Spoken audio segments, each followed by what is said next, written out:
Our hearts beat to the city streets. We began to feel the fire. We rise like tall buildings as the chemicals they take us higher. আসসালামু আলাইকুম মাই to family, কেমন আছেন আপনারা সবাই? সকলকে জানাই অনেক অনেক ভালোবাসা আর শুভকামনা নতুন আরেকটি ব্লগ দেখার জন্য। আজকে ব্লগটা শুরু করেছি আমি সন্ধ্যার পর থেকে। আজকে আমাদের একটা দাওয়াত আছে, তো দাওয়াতের শাড়ি পরবো দেখে আমি বেশ কয়েকটা শাড়ি বের করে তারপর ফাইনালি এই শাড়িটা সিলেক্ট করলাম। আজকে ভাদ্রের প্রথম ছিল, যার কারণে এত বেশি গরম খুব ভালোভাবে বোঝা যাচ্ছে। ভাদ্রের গরম নাকি তাল পাকা গরম, তো সত্যি আজকে সেরকমই গরম ছিল। তো এসির মধ্যে তো আমি শাড়ি পরলাম, দাওয়াতে গিয়ে জানি না কি অবস্থা হবে। Next day, good morning my to family. সকাল সকাল ওয়েদারটা আজকে নর্মাল। কালকে যে এত গরম গিয়েছে আজকে সকালের ওয়েদার দেখে বোঝাই যাচ্ছে না। তো গতকালকে দাওয়াতে গিয়ে অবস্থা একদম খারাপ হয়ে গিয়েছিল, এত গরম ছিল একদমই মন চাচ্ছিল না যে ক্যামেরা বের করে আমি একটু ভিডিও ক্যাপচার করি। তো সকাল সকাল বিছানাটা গুছিয়ে নিয়েছি আর আমার মেয়ে নুডলস রান্না করেছে। আজকে সকালে আমরা স্যুপ নুডলস খাবো। গতকাল দাওয়াত থেকে আসতে আমাদের রাত হয়ে গিয়েছিল, প্রায় 11টা পার হয়ে গিয়েছিল। তারপর বাসায় এসে কাপড় চেঞ্জ করে ফ্রেশ হতে শুইতে একটু লেট হয়ে গিয়েছিল। তো সকালবেলা একটু ঘুম থেকে দেরি করে উঠেছি। এদিকে আমার বর চলে গেল, গত দুদিন তো সে ছুটিতে ছিল, আজকে সে গেল। যদিও আমার বর রেইনকোট নিয়ে গিয়েছে, কিন্তু বের হয়ে যাওয়ার পরই একদম ঝড়ে বাতাস আর আকাশটা আরও বেশি অন্ধকার হয়ে গিয়েছে, যে কোনো সময়ে বৃষ্টি আসতে পারে। সেলিনা রহমান আপু গত ব্লগে কমেন্ট করেছিল যে আমার মেয়ের ব্যালকনিতে যে বড় পাতার গাছটা ওটার নাম কি। তো আপু, ওই গাছটা রাবার প্লান্ট। এই যে এটা, গতকালকেই কিন্তু আমি গাছকে শাওয়ার দিয়ে দিয়েছিলাম, কিন্তু খেয়াল করেন কি পরিমাণে আবার ময়লা জমে গিয়েছে। আর গাছের পাতার মধ্যে ময়লা যদি থাকে আমার আবার সেটা ভালো লাগে না।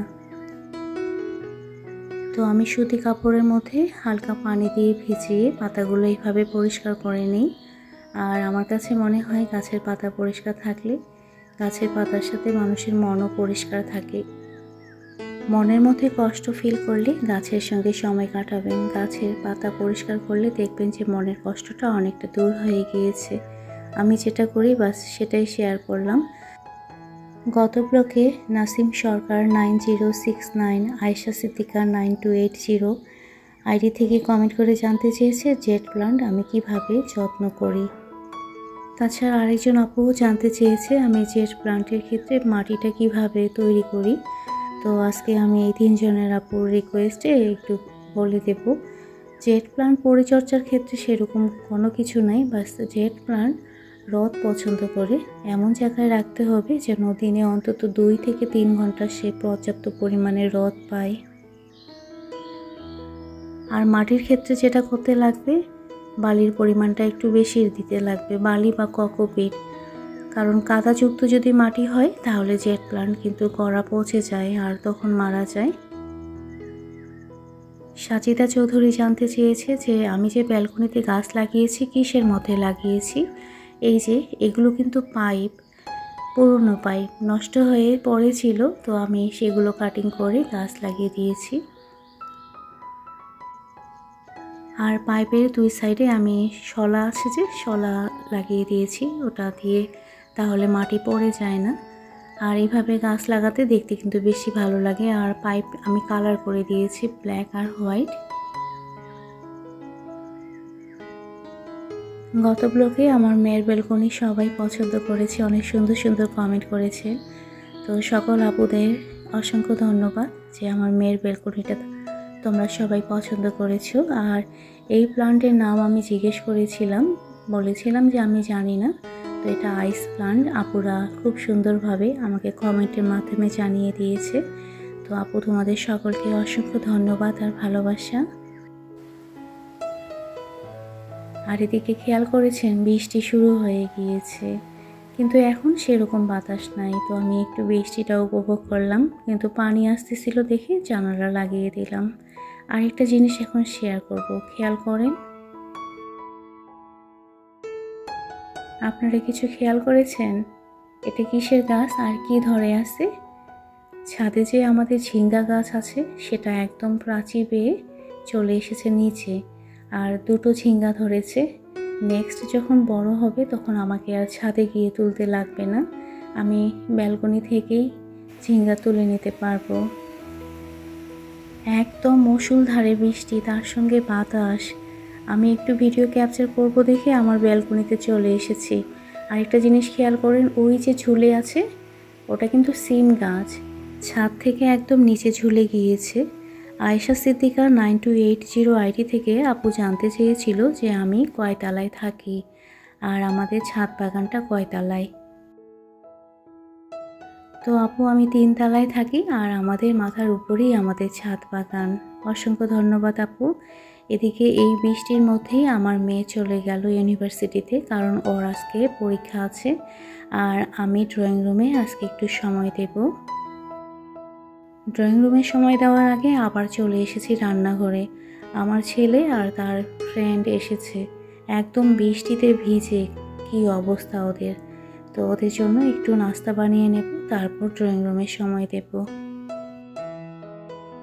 যে পরিমাণে বৃষ্টি হচ্ছে আজকে রোদ ওঠার কোনো চান্স নাই। তো তুর্য আবার ওদের স্কুল ড্রেসগুলো ওয়াশিং মেশিনে দিয়ে দিল শুকানোর জন্য। আর আমি এদিকে নুডলস রান্না করে নিচ্ছি।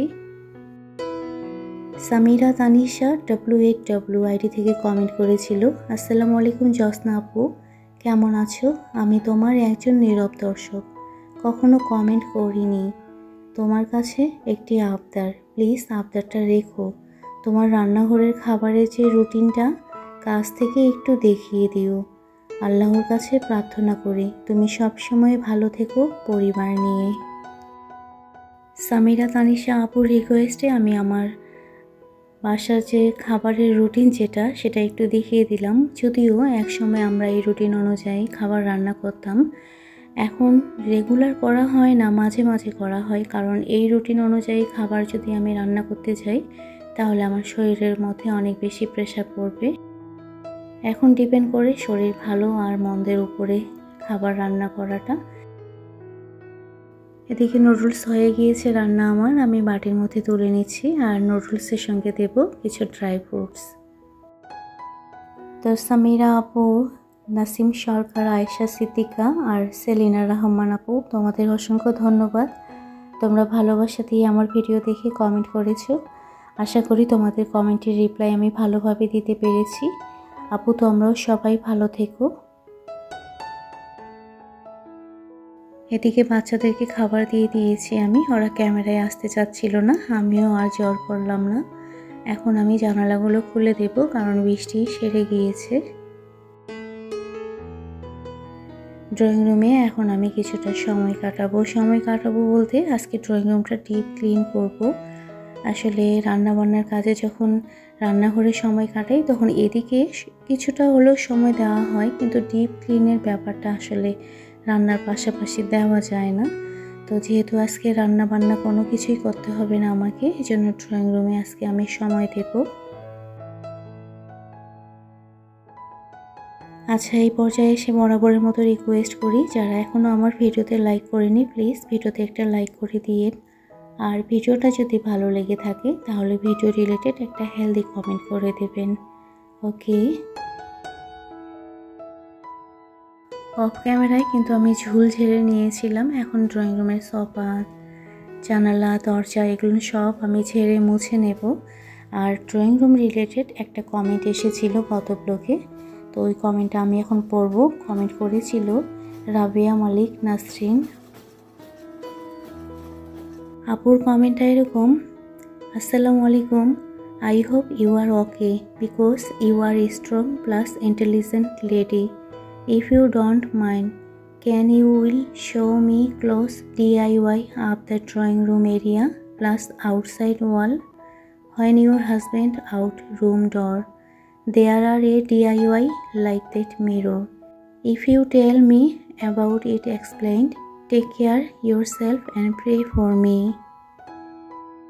রাবেয়া মালিক নাসরিন আপুর কমেন্টের রিপ্লাইয়ে আমি আমার হাতে বানানো জিনিসগুলো একটু দেখিয়ে দেব। এই যে এই মিররটা, এটা কিন্তু আমার নিজের হাতের বানানো। 120 টাকা দিয়ে ওয়াল ঘড়ি কিনেছিলাম, তো ঘড়িটা খুলে দিয়ে মিরর দিয়ে আমি এটা সাজিয়ে রেখেছি। এই যে এটাও আমার নিজের হাতের বানানো, এটাকে ডায়মন্ড পেইন্টিং বলে। আর এই যে ফ্লাওয়ার ভাস, এটা কিন্তু আমি বানিয়েছি, অনেকে জানে, কিছুদিন আগেই দেখিয়েছিলাম। এটা ছোট ছোট পাথর দিয়ে বসিয়ে বানিয়েছি। আর এখন যেটা দেখাচ্ছি এটা মিরর দিয়ে বানানো হয়েছে, হোয়াইট সিমেন্ট দিয়ে লাগানো হয়েছে। মাটির পাত্রের মধ্যে হোয়াইট সিমেন্ট দিয়ে মিরর বসিয়েছি, হোয়াইট সিমেন্ট দিয়ে ছোট ছোট পাথর বসিয়ে তারপর কালার করে দিয়েছি। তো ড্রয়িং রুম পরিষ্কার করতে করতে আমি আমার নিজের হাতের বানানো জিনিসগুলো একটু একটু করে দেখিয়ে দিচ্ছি।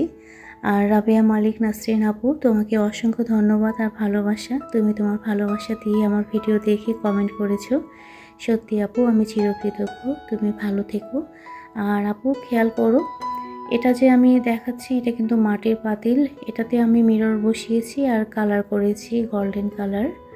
এগুলো আমি অলরেডি অনেকবার দেখিয়েছি। যারা দেখেনি আসলে তারা কমেন্ট করে, তাদের উদ্দেশ্যে আবার নতুন করে দেখানো। যেহেতু পরিষ্কার করতেছি, পাশাপাশি একটু ভিডিও ক্যাপচার করে নিচ্ছি। এই পাতিল আর পাতিল রাখা স্ট্যান্ড দুটো মিলেই আমার 40 টাকা খরচ হয়েছিল। আর বাজার থেকে রং কিনে নিয়ে এসেছিলাম, সেই রং দিয়ে অনেক জিনিস কালার করে নিয়েছি। দেখতে কিন্তু বেশ ভালোই লাগে। আর্টিফিশিয়াল ফ্লাওয়ার দিয়েছি হ্যাঙ্গিং করে, আমার কাছে খুব ভালো লাগে। মোটামুটি ড্রয়িং রুম আমি খুব সুন্দর করে ঝেড়ে নিয়েছি। আসলে ক্যামেরার মধ্যে সব কিছু ক্যাপচার করতে গেলে আমার কাজ করতে অনেক লেট হয়ে যাবে, যার কারণে আমি একটু একটু করে বাস ক্যাপচার করতেছি। আচ্ছা, এই পর্যায়ে এসে আরেকবার রিকোয়েস্ট করব, যারা ফার্স্ট টাইম আমার চ্যানেলটা ভিজিট করেছেন, আজকের ব্লগটা যদি একটু পরিমাণ ভালো লেগে থাকে তাহলে লাইক আর কমেন্টও করবেন। আর এ ধরনের ডেইলি লাইফস্টাইল ব্লগ আপনারা যদি দেখতে পছন্দ করেন তাহলে আমার চ্যানেলটা সাবস্ক্রাইব করে আমার পাশে থাকবেন। ওকে, আর হ্যাঁ, সাবস্ক্রাইবের পাশে যে বেল অপশানটা আছে সেটা প্রেস করে অল অপশান সিলেক্ট করে রাখবেন।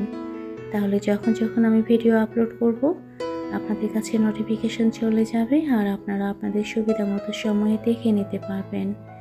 ওকে, আর যারা এই কাজটা ইতিমধ্যে করেছেন আমি সকলের কাছে চিরকৃতজ্ঞ। মন থেকে সকলের জন্য রইল অনেক ভালোবাসা আর দোয়া।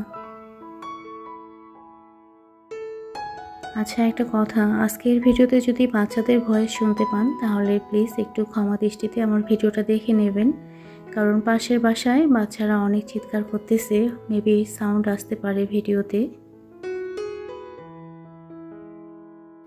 কথা বলতে বলতে আমি ড্রয়িং রুমের কিন্তু সব কুশনগুলো ঠিক জায়গায় সেট করে দিচ্ছি। যদিও আমি ড্রয়িং রুম ডিপ ক্লিন করেছি, কিন্তু টিভি ক্যাবিনেট সেটাতে কিন্তু আমি হাত দেইনি, কারণ ওটার জন্য আমার একটা দিন সময় যাবে ওই জিনিসগুলো নামিয়ে পরিষ্কার করার জন্য। তো আজকে ওটাতে আমি হাত দেইনি, বাস অন্যান্য সাইডগুলো পরিষ্কার করে নিয়েছি।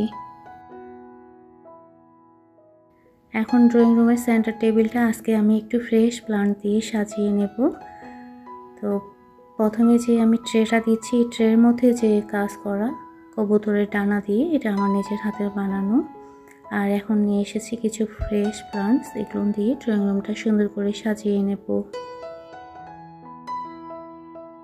জানি না আজকের ব্লগটা রেখা আপু তুমি দেখবে কিনা, কিন্তু তুমি তোমার প্রবলেমের কথা গত ব্লগে আমাকে কমেন্ট করে জানিয়েছিলে আর বলেছিলে আমার বরের সঙ্গে ডিসকাস করে তোমাকে একটু জানিয়ে দিতে। তো আপু, আমি আমার বরের সঙ্গে কথা বলেছি, আমার বর যেটা বলল তোমাকে স্কুল কমিটির সঙ্গে একটু কথা বলে নিতে, স্কুল কমিটিতে তোমার এই প্রবলেমের কথাটা জানিয়ে দিতে। কথা বলতে বলতে আমি কিন্তু সেন্টার টেবিলটা গুছিয়ে নিয়েছি, সুন্দর করে সাজিয়ে নিয়েছি ফ্রেশ প্লান্ট দিয়ে। কেমন লাগতেছে আপনারা কিন্তু কমেন্ট করে জানাবেন। ড্রয়িং রুমে আমার গাছ যেগুলো থাকে সব সময়, সেগুলো আমি আজকে একটু বাইরে বের করে দিয়েছিলাম। যখন বৃষ্টি হবে বুঝতে পারলাম, তখন এগুলো বৃষ্টির পানি দেওয়ার জন্য একটু ব্যালকনিতে নিয়ে গিয়ে রেখে দিয়েছিলাম। তো আবার নিয়ে এসে ঠিক জায়গায় রেখে দিচ্ছি। এগুলো হচ্ছে জিজি প্লান্ট, আমার খুব পছন্দের, আর সবগুলো নিয়ে এসেছি আমি ইন্ডিয়া থেকে। আচ্ছা, ড্রয়িং রুমের ফাইনাল লুকটা একটু ভালোভাবে দেখিয়ে দিই। যদিও আমার ড্রয়িং রুম সবাই আগে থেকে দেখেছে, তারপরও যখন যখন আমি ড্রয়িং রুম ডিপ ক্লিন করি আমার কাছে নতুন নতুন মনে হয়। ড্রয়িং রুমের ব্যাক সাইডের ওয়াল, ব্যালকনি, এটাও মেবি আপু দেখতে চেয়েছিল, কিন্তু বৃষ্টির পানিতে না ভিজে গিয়েছে, এই জন্য এটা আমি অন্য কোনো দিন ব্যালকনির ভিডিও শেয়ার করব। তো এখন আমি ড্রয়িং রুম থেকে বের হয়ে যাব, আর বাইরে কিন্তু এখনও মেঘলা মেঘলা আকাশ, আর আমি লাইট জ্বালিয়ে কাজ করতেছি। তো আপনারা খেয়াল করেন, লাইট বন্ধ করে দিয়ে আমার ড্রয়িং রুমটা কীরকম অন্ধকার লাগছে। দুপুরবেলা কবুতরকে খাবার দেওয়ার জন্য ছাদে চলে এসেছি। ছাদের মধ্যে কিছু কিছু জায়গায় পানি জমে আছে, তো এখন আমি কবুতরকে খাবার দিয়ে দেব। আর আরেকবার রিকোয়েস্ট করব, এখনও যারা লাইক দেননি প্লিজ একটা লাইক দিয়ে দিন, কারণ আপনাদের একটা লাইক শেয়ারের কাজ করে। আর ভিডিও রিলেটেড একটা হেলদি কমেন্ট করে দেবেন, কারণ আপনাদের সুন্দর সুন্দর কমেন্ট নতুন নতুন কন্টেন্ট বানানোর ক্ষেত্রে অনেক বেশি অনুপ্রেরণা জাগায়। আর এক একটা কন্টেন্ট বানাতে কিন্তু অনেক কষ্ট করতে হয়। এখন চলে এসেছি বিকালবেলা 5:30টার দিকে। আমার মেয়ের আজকে লাস্ট পরীক্ষা ছিল, ও ইউনিভার্সিটি থেকে আসার সময় আবার বড়া পেঁয়াজও নিয়ে এসেছে, তো আমরা ওগুলো বের করে নিলাম। আর 6টার দিকে আবার তুর্যের কোচিং আছে, তো ওটা বের করে দিলাম আর বললাম যে এটা খেয়ে পানি খেয়ে কোচিংয়ে চলে যাও। আর তুরাবি এদিকে ভাতের সঙ্গে বড়া নিয়ে নিচ্ছে। কে কে এরকম ভাতের সঙ্গে বড়া পেঁয়াজু খেতে পছন্দ করেন কমেন্ট করে জানাবেন। আমরা কিন্তু প্রায় টাইম বড়া পেঁয়াজু ভাতের সঙ্গে খেয়ে থাকি। যেদিন তরকারি একটু মনে হয় যে সুবিধার না বলতে আমাদের যেদিন নিরামিষ ডে থাকে, আমরা সেদিন বড়া পেঁয়াজু বাসায় ভেজে নেই, না হলে বাইরে থেকে কিনে নিয়ে আসি। তো আজকের ব্লগটা আপনাদের কেমন লাগলো অবশ্যই কিন্তু কমেন্ট করে জানাবেন। আজকের মতো এই পর্যন্ত। সবাই ভালো থাকবেন, সুস্থ থাকবেন আর নিরাপদে থাকবেন। ওকে।